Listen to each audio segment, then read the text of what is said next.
பில்லாஹி மினஷ் ஷைத்தானிர் ரஜீம். பிஸ்மில்லாஹிர் ரஹ்மானிர் ரஹீம். என்னோட பேர் மதன். நான் வந்து கும்பகோணத்துலேருந்து வந்திருக்கேன். இப்போ இஸ்லாத்தை ஏற்ற பிறகு என்னோட பேர் வந்து முகமது ராயா.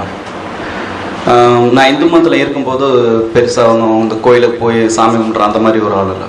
பொதுவாக அந்த பெரியார்னு சொல்லுவோம்ல, தீகா திராவிட கழகம், அந்த ஒரு இயக்கம், அதாவது அந்த திராவிட கழகத்தில் இல்லை, பொதுவாக அந்த கொள்கையில் உடைய மூட நம்பிக்கை எதுவும் இருக்கா இல்லையா அப்படின்னு சொல்லி பேசுகிறவங்க மத்தியில் எனக்கு எதுவுமே கிடையாது, மூட நம்பிக்கையெல்லாம் இல்லை அப்படின்னு சொல்லக்கூடிய ஒரு ஆள். மூட நம்பிக்கை இல்லை, ஆனால் என்ன மிஞ்சின ஏதோ ஒரு சக்தி உண்டு அப்படிங்கிறது மட்டும் நம்பிக்கை உண்டு. அது இயற்கையா இல்லை வேற எதுவுமா அப்படிங்கிறது மட்டும் எனக்கு எப்பயும் மனசுக்குள்ளே இருக்கும். பொதுவாக மூட நம்பிக்கைகள் அப்படின்னு சொல்லி பார்க்கும்போது இந்து மதத்தில் அதிகமாக தான் மூட நம்பிக்கைகள் இருக்கும். என்ன அப்படின்னா, ஒரு கோயிலுக்கு போவோம், மொட்டை அடித்தா வந்து வேண்டுறது நிறைவேறும் அப்படிம்பாங்க. தலையில் இருக்க ஒரு முடியை கொடுத்தா வேண்டுதல் நிறைவேறுது அப்படின்னா நம்மளால் ஒரு கையை காலை வெட்டி கொடுக்க வேண்டியதானே? கொடுக்க மாட்டான்.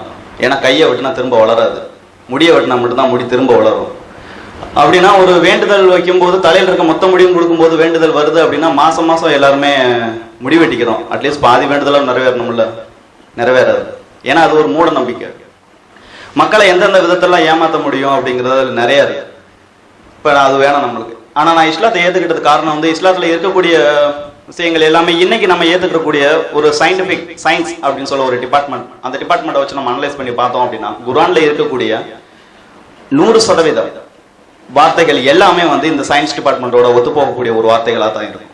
ஒருவேளை அல்லாஹ் குர்ஆன்ல இருக்க வார்த்தைகளை வந்து மக்கள் இன்னைக்கு புரிஞ்சுக்கிறோம் அப்படிங்கிறதுனால தான் என்னவோ இந்த சயின்ஸ்க்கு ஒரு டிபார்ட்மெண்ட்டை உருவாக்கினா என்னன்னு தெரியல.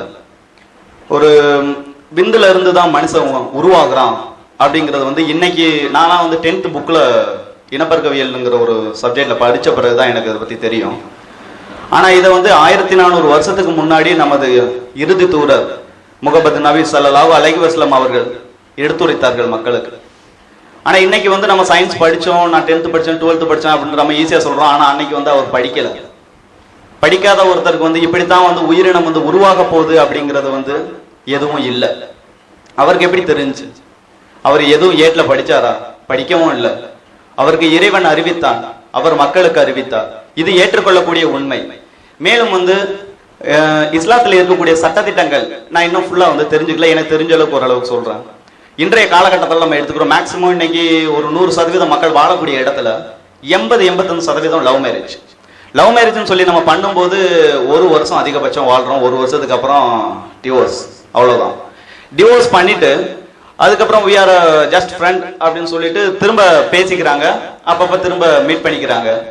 இந்த இதை வந்து நம்ம இஸ்லாம்ல வந்து ஒரு ஆண் ஒரு பெண்ணை திருமணம் செஞ்சு அவர்களுக்கு இடையே கருத்து வேறுபாடு ஏற்படும் பொழுது தலாக் சொல்லிவிட்டு திரும்ப அவர்களுக்குள் ஏதேனும் உறவு இருந்தால் அதை விபச்சாரம் என்கிறான் அல்லாஹ். ஸோ இந்த மாதிரி வந்து ஒரு சில விஷயங்கள் நம்ம யோசித்து பார்க்கும்போது இதுதான் நம்ம மனித வாழ்விற்கு வந்து தேவையான ஒரு விஷயங்கள் அப்படிங்கிறது தெரியுது. நேற்று நாங்கள் பஸ்ஸில் வந்துட்டு இருக்கும்போது விழுப்புரம் பஸ் ஸ்டாண்டில் இறங்கி சாப்பிட்டுட்டு ரிட்டர்னில் பஸ் ஏறினோம். பஸ் ஏறும்போது நாங்கள் பார்த்த ஒரு நிகழ்ச்சி, கவலைக்கிடமான நிகழ்ச்சி. என்ன அப்படின்னா, ஒரு பெண்மணி தன்னுடைய கணவன் தன் இரு கைகளையும் வந்து பை வச்சிருக்காங்க. தன்னுடைய கணவன் வந்து நிற்க கூட முடியாம பாவம் போதையில கீழே விழுந்து கிடக்கிறார். எந்த இடத்துல அப்படின்னா, ஆண்கள் எல்லாம் யூரின் போகக்கூடிய அந்த இடத்துல கீழே விழுந்து கிடக்கிறாரு. அந்த பெண்மணி வந்து அவங்க தூக்கவும் இல்லை, தூக்கினா அவர் வரவும் மாட்டேங்கிறாரு. ஆனா சமுதாயம் வந்து இன்னைக்கு அந்த மது அதுலதான் வந்து ரொம்ப அடிக்ட் ஆகி கிடக்கு. ஆனா இதை வந்து நம்ம வந்து ஹராம் அப்படின்னு சொல்லி ஒதுக்கிட்டோம். ஹராம் சொல்லி அதை ஒதுக்குனது காரணம் என்ன அப்படின்னா, இந்த மாதிரி எல்லாம் சம்பவங்கள் வந்து நடக்கும் அப்படிங்கிறது அன்னைக்கே வந்து இறைவனுக்கு தெரிஞ்சதுனாலதான். ஏன்னா இப்ப நம்ம ஒரு பைக்கோ இல்லை ஒரு மொபைலோ வாங்குறோம் அப்படின்னா அதுக்குரிய கேட்டலாக் வந்து தயாரிச்சவன் மட்டும்தான் கொடுப்பான். அது மாதிரி நம்மளை படைச்சவன் அல்லாஹ் நம்ம எப்படியெல்லாம் வாழணும், எப்படியெல்லாம் இருக்கணும் அப்படிங்கிறது தான் இந்த குர்ஆன்ல வந்து எடுத்துரைக்கிறான். ஒரு சாப்பிட்ற விஷயத்துல நார்மலா நம்ம வந்து சாப்பிட்ருவோம். சாப்பிட்ட பிறகு எனக்கு வந்து இந்த இஸ்லாத்தை பத்தி எடுத்து உரைச்சது அப்படின்னா முகமது ஹம்தான் தான் வந்து எடுத்து சொன்னார்.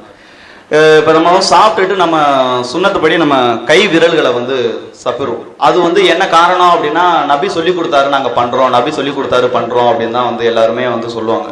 ஆனா இன்னைக்கு வந்து சயின்ஸ்ல வந்து அதை சொன்னாங்க, இந்த 5 விரல்லையும் வந்து ஜீரணமாகிறது கூடிய சுரப்பிகள் இருக்கு அப்படின்னு. இன்னைக்கு தான் கண்டுபிடிச்சாங்க அதை ரிசர்ச் பண்ணி. ஆனா 1400 வருஷத்துக்கு முன்னாடி இது சுன்னத்து அப்படின்னு சொல்லி கொடுத்தாங்க. என்ன காரணம்? அது இறைவனுக்கு தெரியும். நான் படைத்த என் மனிதர்களில் நான் இங்க இந்த விஷயத்த இருக்கு, இதெல்லாம் வந்து பயன்படுத்தினா நீங்க நல்லபடி வருவீங்க அப்படின்னு. அதே மாதிரி நம்ம தாடி வைப்போம். முஸ்லீம்ல மேக்சிமம் எல்லாருமே வந்து தாடி வைக்காம யாரும் இருக்க மாட்டோம். ஆனா ஒரு சிலருக்கு இப்ப பிடிக்கிறது இல்ல. தாடி வைக்கிறது என்ன காரணம் அப்படின்னா, அதுவும் நபி சொன்னாங்க, நபி வச்சிருந்தாங்க, சுன்னத்து அப்படின்னு சொல்லுவோம். ஆனா ஒரு சயின்ஸ் ரீதியா இந்த தாடி வைக்கிறது காரணம் என்ன அப்படின்னா, ஆண்கள் வந்து வெளியில் நடந்து போகும்போது வந்து முகத்தை உயர்த்தி, அதாவது நிமிந்து தலை நிமிந்து நடக்கக்கூடியவர்கள், சூரியனோட புற ஊதா கதிர்கள் டைரக்டா வந்து ஃபேஸ்ல படும்போது ஸ்கின் சம்பந்தமா நிறைய நோய்கள், ஒரு சிலருக்கு பார்த்தீங்க அப்படின்னா பரு அதிகமா இந்த மாதிரி எல்லாம் இருக்கும். அதுக்கெல்லாம் காரணம் என்ன அப்படின்னா, சூரியனோட புற ஊதா கதிர்கள் படுறதுனால தான். ஆனா இந்த தாடி வச்சோம் அப்படின்னா நம்மளோட சூரியனோட புற ஊதா கதிர்கள் எல்லாத்தையுமே இந்த தாடி அப்சர்வ் பண்ணிட்டு நம்ம ஸ்கின்ல எந்த ஒரு நோயும் எந்த ஒரு எஃபெக்ட்டுமே வராத அளவுக்கு பார்த்துக்கிறது. அது மட்டும் இல்லாமல் தண்ணி நம்ம குடிக்கும் போது வந்து உட்காந்து தான் நம்ம குடிக்கணும் அப்படிங்கிறது வந்து இஸ்லாத்துல இருக்கக்கூடிய ஒரு சட்டம். இஸ்லாத்துல வந்து தண்ணி குடிக்கிறது ஏன் நின்றுக்கிட்டு குடிச்சா குடிக்க முடியாதா அப்படின்னா, நின்றுக்கிட்டு குடிக்கிறோம் அப்படின்னா நம்ம ஒரு பலூன்ல வந்து தண்ணி ஊற்றும் போது தூக்கி பிடிச்சி ஊற்றணும் அப்படின்னா டப்புன்னு பிஞ்சு கீழே போயிடும். இதே தரையில வச்சு பக்குவமா, அதுவும் நம்ம வந்து ஒரேடியா தண்ணி குடிக்க மாட்டோம், லைட்டா தான் குடிப்போம்.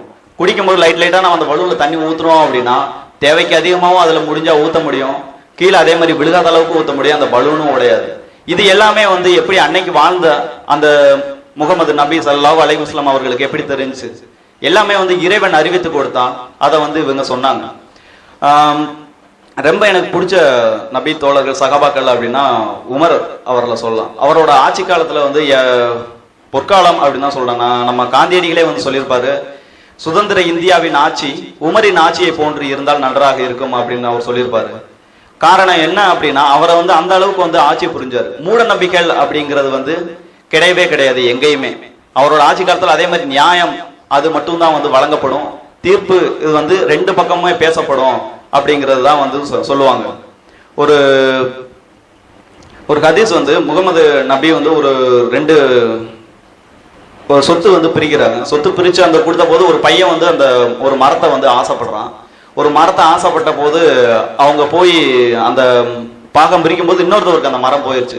அதை போய் கேட்டப்ப அவர் நான் தர முடியாது, அந்த மரத்தை மட்டும் நான் தரமாட்டேன் அப்படின்னு சொல்லும் போது, அப்ப நபி ஸல்லல்லாஹு அலைஹி வஸல்லம் அவர்கள் சொல்றாங்க, இந்த மரத்தை நீங்க கொடுத்தீங்க அப்படின்னா உங்களுக்கு நான் சுவனத்துல ஒரு தோட்டத்தை நான் உருவாக்கி தர்றேன் அப்படின்னு. அப்ப அவருக்கு வந்து சுவனத்தோட மதிப்பு தெரியல, எனக்கு அதெல்லாம் தேவையில்லை போ அப்படின்ட்டு அவர் எந்திரிச்சு போயிட்டாரு. அப்ப அவர் கூட இருந்த ஒரு சகாபாக்கள் வந்து எனக்கு பேர் தெரியல, அவர் வந்து கேட்கிறாரு, நபியே நான் அந்த மரத்தை அவருக்கு வாங்கி கொடுத்தா எனக்கு அந்த தோட்டத்தை தருவீர்களா, அவருக்கு தருவதாக கூறிய அந்த தோட்டத்தை எனக்கு தருவீர்களா அப்படின்னா கண்டிப்பா நான் தர்றேன் அப்படின்னு சொல்லி, அவர் அதுக்கு பிறகு அந்த பேரம் பேசி இது பத்தாது அது பத்தாது எல்லாம் சொல்லி 400 மரங்கள் இருக்கக்கூடிய, அதுவும் நன்கு விளையக்கூடிய அழகான கனிகளை தரக்கூடிய மரங்களை உள்ள ஒரு தோட்டத்தை எடுத்துக்கிட்டு இந்த ஒத்த மரத்தை வந்து தர்றாரு.